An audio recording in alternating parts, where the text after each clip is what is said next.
السلام علیکم ورحمۃ اللہ وبرکاتہ۔ اعوذ باللہ من الشیطان الرجیم، بسم اللہ الرحمن الرحیم۔ انما يعمر مساجد اللہ من آمن باللہ واليوم الآخر واقام الصلاة وآتى الزکاة ولم يخش الا اللہ فعسى اولئک ان يكونوا من المهتدین۔ معزز ناظرین، یہ سورۃ التوبہ کی آیت نمبر 18 ہے۔ اس سے پہلے کہ میں اس آیت مبارکہ کا ترجمہ پیش کروں، چند مخلصانہ درخواست میں آپ سے کرنا چاہتا ہوں۔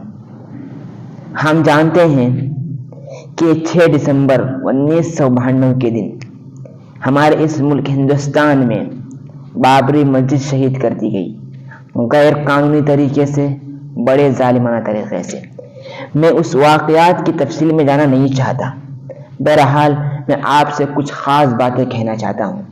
مسجد شہید ہوئی، سارے مسلمانوں کو دکھ ہوا، یقیناً دکھ ہونا چاہیے۔ مسلمان ہونے کے ناطے مسجد کی محبت ہونا ایک فطری چیز ہے۔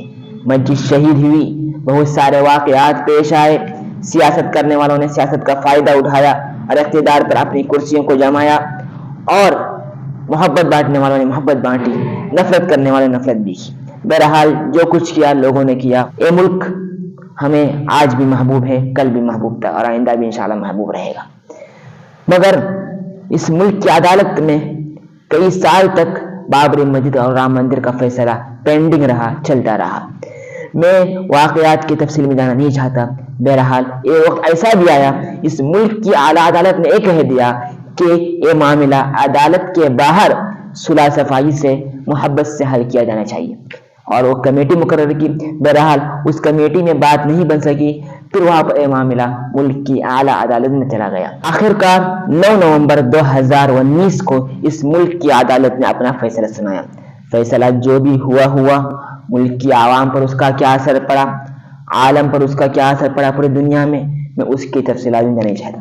بہرحال ایک مسلمان ہونے کے ناطے اس فیصلے سے ہم کو تکلیف ہوئی، مگر ہم نے ملک کا احترام کرتے ہوئے، ملک کی عدالت کا احترام کرتے ہوئے، اور اس ملک میں امن کی بحالی کے لیے مسلمانوں نے اس فیصلے کا احترام کیا اور اس کو قبول کیا۔ بہرحال فیصلہ جو ہوا، میں اب آپ سے چند درخواست کرنا چاہتا ہوں۔ یقیناً تکلیف ہوئی، سب کو تکلیف ہوئی، مگر آج ہم اپنا محاسبہ کریں۔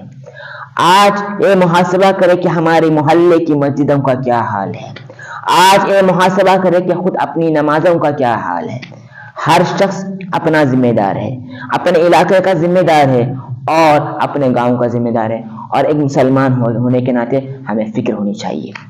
آج دیکھیے دوسری نمازوں میں تو کہاں ایک حد تک ہمارے حالات مسجدوں کے ٹھیک ہوتے ہیں، مگر فجر کی نماز کا محاسبہ کیجئے کہ فجر کی نمازوں میں ہماری مسجدوں میں کتنی صفیں ہوتی ہیں، کتنے مصلیان ہوتے ہیں، جبکہ نبی کریم صلی اللہ علیہ وسلم نے فرمایا ہے جو شخص فجر کی نماز پڑھتا ہے جماعت کے ساتھ، اس پورا دن اللہ کی حفاظت میں ہوتا ہے۔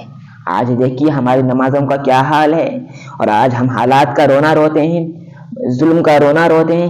یہ حالات کیوں پیش آ رہے ہیں؟ کیا آج ہماری نمازیں ٹھیک ہے، نمازیں پابندی سے پڑھ رہے ہیں؟ ذرا خود ہم اپنا محاسبہ کریں، اور یاد رکھیے نماز ایسی چیز ہے جو ایمان اور کفر کے درمیان فرق کرنے والی چیز ہے۔ خدا را اللہ کے لیے میں آپ سے درخواست کرتا ہوں، ہر شخص سب سے پہلے اپنی نماز کی فکر کریں، اور اپنے گھر والوں کی اور بیوی بچوں کی نماز کی فکر کریں، سب کو اٹھائیں، نماز کے لیے اٹھائیں، نماز کی اہمیت سے اجاگر کرائیں۔ دوسری چیز میں آپ کو بتانا چاہتا ہوں، مسجدوں کو صرف نماز کے لیے استعمال نہ کریں۔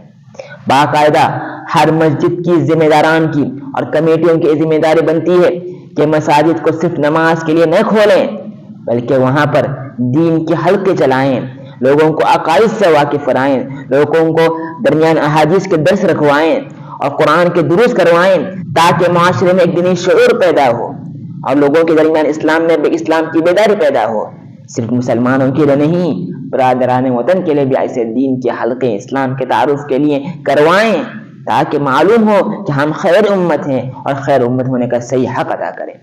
باقی مساجد کی محبت ہونا یہ طے ہے اور یہ فطری چیز ہے مسلمان ہونے کے ناطے۔ آج ذرا نظر ڈالیں پر ہندوستان میں کہ کن کن مسجدوں پر خطرہ منڈلا رہا ہے۔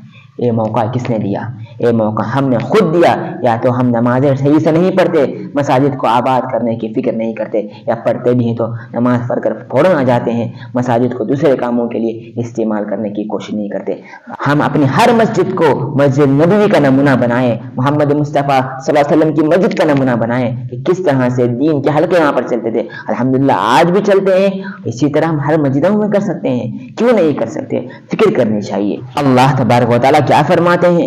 شروع میں کون سی آیت میں نے آپ کے سامنے پڑھی، اس کا ترجمہ پیش کرتا ہوں. انما یعمر مساجد اللہ من آمن باللہ والیوم الآخر.